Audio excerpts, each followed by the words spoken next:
And many times, अनेक वेळेला when you are surrounded by problems, अवतीभोवती जेव्हा तुझ्या त्रास असतात, समस्या असतात, don't only look at the problems. तेव्हा केवळ त्या समस्येकडे, त्या प्रॉब्लेम कडे बघत नाही बसायचं. When God is with you, देव जेव्हा तुझ्या सोबत आहे, then you are surrounded by possibilities. मग सर्व शक्यता तुझ्या अवतीभोवती आहे ना.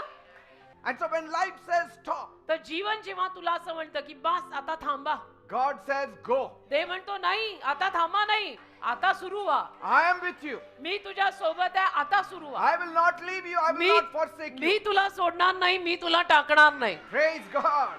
And just because it feels like the end, आणि तुला असं वाटतं की सब खत्म हो गया, सब खत्म हो गया, doesn't mean it is not the beginning. याचा अर्थ असा नाही ना की आता शुभारंभ होणार नाही. ठीक आहे, सब खत्म हो गया, मग आता शुभारंभ पण होणार. Your ending is the beginning of God. तुला असं वाटतंय ना सगळं संपलं, सगळा अंत झाला, तर तो अंत आता देवासोबत तुझा जो शुभारंभ होणार आहे त्या आधी मध्ये तो बदलणार आहे. He has brought you to the church. देवाने तुला आज चर्चला आणलंय ना, He will bring you into your blessing. तर देव तुला आशीर्वादांमध्ये सुद्धा आणेलच की.